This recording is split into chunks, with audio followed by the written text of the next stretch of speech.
प्रदेश कानपुर वक्त दर्शन न्यूज।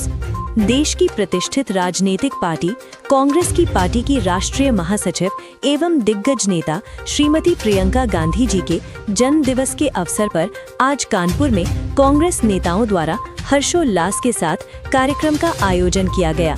इस अवसर पर कांग्रेस नेताओं ने केक काटकर एवं लड्डू वितरित कर प्रियंका गांधी जी का जन्मोत्सव मनाया। कार्यक्रम के दौरान आगामी 2027 विधानसभा चुनाव को लेकर व्यापक चर्चा की गई। कांग्रेस के वरिष्ठ नेताओं ने एक स्वर में ये घोषणा की है कि वर्ष 2027 में उत्तर प्रदेश में कांग्रेस पार्टी की विजय सुनिश्चित है। वहीं कानपुर नगर निगम में चल रही आपसी कलह, बंटी टैक्स और भ्रष्टाचार के मुद्दे पर भारतीय जनता पार्टी पर तीखा हमला बोला गया। कांग्रेसी नेताओं का कहना था कि नगर निगम में चल रहे बंटी टैक्स और खुद भाजपा के पार्षदों द्वारा की जा रही बगावत भारतीय जनता पार्टी के असली चेहरे को जनता के सामने उजागर करता है। ये सब इस बात का प्रत्यक्ष प्रमाण है कि भाजपा की नीतियां जन विरोधी और भ्रष्टाचार से ग्रस्त हैं।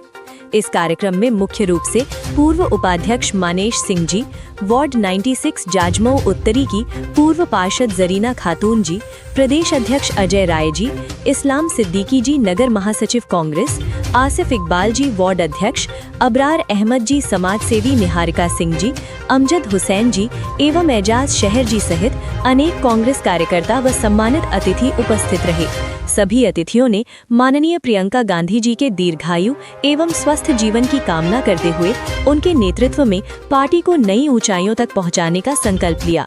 कानपुर, उत्तर प्रदेश, वक्त दर्शन न्यूज, सैयद फैयाज हुसैन। चुनाव का बिल्कुल फिक चुका है और हर पार्टी अंदरूनी से लेकर बाहरी तक मजबूत स्थिति को तैयार हो रही है। थोड़ी सी हम चर्चा कर लेंगे आने वाले चुनाव पर भी।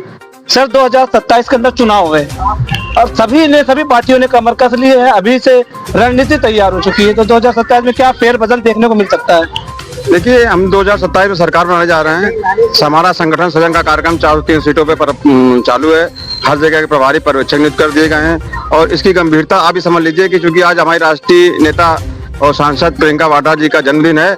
आज के दिन देश के पूरे प्रदेश में एक मुहिम चलाई गई कि सारे राष्ट्रीय नेताओं को हर जिले में भेजा गया है उनके जन्मदिन पर प्रेस कॉन्फ्रेंस करने के लिए। जैसे कानपुर में आज अमेठी के सांसद किशोर शर्मा जी आए थे, उन्होंने प्रेस कॉन्फ्रेंस करी तेलखाल में और केक काटा।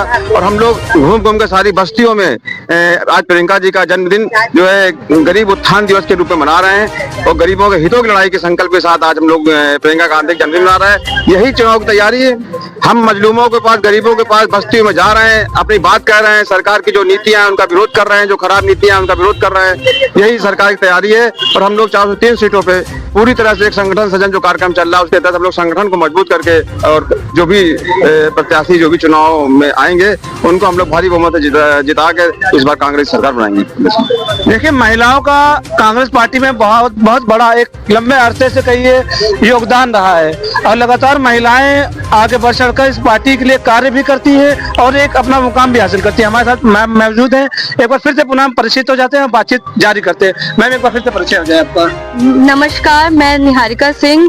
मैं एक समाज सेविका हूं और पूर्व मंत्री चौधरी नरेश सिंह जी की पोत्री हूं और उनके कदम, उनकी लेगेसी को आगे बढ़ाने के लिए और उनके द्वारा जो किए गए कामों को जनता में लाने के लिए, उनको पुनः आगे बढ़ाने के लिए मैं फिर पार्टी के साथ खड़ी हुई हूं। और मैं जिस तरीके से सांसद जी हमारी प्रियंका गांधी जी, राहुल जी समाज के सारे शोषित और मजदूर वर्गों और गरीब महिलाओं के साथ खड़े रहते हैं, उसी तरीके से हम भी उनके कदमों पे आगे बढ़ के समाज के लिए काम करते हैं। और हमारी पार्टी 2027 चुनाव के लिए लड़ने के लिए तैयार है और आगामी चुनाव में हम लोग फिर से अपनी सरकार बनाने की उम्मीद रखते हैं। 2026 की शुरुआत है और कानपुर का माहौल इस समय आप समझिए, जितनी सर्दी नहीं पड़ रही है, जितनी ठंड नहीं पड़ रही, उतनी नगर निगम की राजनीति आज गरमाई हुई है। ये किसी से छुपा नहीं है, आपसे भी नहीं छुपा हुआ है।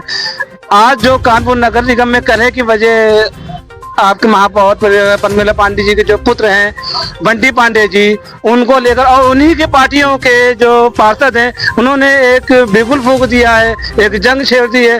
रोजाना नए नए तथ्य निकल कर आ रहे हैं, उसके ऊपर कुछ अपने विचार रखना चाहेंगी आप? इसका जवाब तो मेरे ख्याल से प्रमिला पांडे जी से अच्छा कोई नहीं दे सकता है। कहीं ना कहीं उनके ही पार्टी के लोग, उनके ही पार्षद जो हैं पीड़ित हुए होंगे, तभी वो बिगुल ये वाला फूके हैं। नहीं तो कोई भी इंसान अपनी ही पार्टी के मेयर और अपनी पार्टी के नेता के खिलाफ नहीं जाता। सर कहीं तक मानते हैं ये बंटी टैक्स को जो लेकर आज हो हल्ला है, ये कानपुर के सदन से उठी जो आवाज आज दिल्ली तक पहुंच चुकी है? देखिए जो कोई कुरीतियां होती हैं उनको छुपाने के लिए, तो चूंकि नगर निगम में इतना भ्रष्टाचार है, इतना भ्रष्टाचार है, और कोई भी काम किसी गली कूचे खरंजा नाली में हर जगह ना कहीं सफाई नायक है ना सफाई कर्मचारी हैं, उन सभी बातों को छुपाने के लिए कि मुद्दा उन्होंने उठाया। और ये मुद्दा जायज है क्योंकि आज से कई साल पहले एक बंटी टैक्स का नाम दिया गया था, शुरुआत हुई थी। और अभी जब विगत दिनों पे इनके मंत्री आए तो उनके मंत्री ने खुद पूछा कि बंटी टैक्स क्या है। तो अब ये उनका जो कि पुत्र मोह है, उनका उस पुत्र मोह में नगर निगम को एकदम जो उन्होंने गर्त में डालने का काम कर रही हैं। भगवान उनको सद्बुद्धि दे, और जो भी हक है इस क्षेत्रीय शहर की जनता का विकास का जो उन्होंने वादा किया था उस पर खरी उतरें और अपने पुत्र मोह को खत्म करें, यही मेरी उनसे निवेदन है। देखिए आपको बताया हमने कि आज माननीय प्रियंका गांधी जी का जन्म दिवस है। इस अवसर पे हमने कुछ राजनीति की चर्चा भी कर ली और आपको बताते चले ये जो कले है कहीं न कहीं अंदरूनी कले आने वाले विगत चुनाव के अंदर इसका असर साफ तौर पर देखा जा सकता है या देखा जाएगा, ये तो आने वाले समय में बताएगा। फिलहाल हर नई खबर के लिए हमारे साथ जुड़े रहिए, देखते रहिए वक्त दर्शन न्यूज के साथ। यूपी हेड सैयद फैयाज हुसैन की खास रिपोर्ट।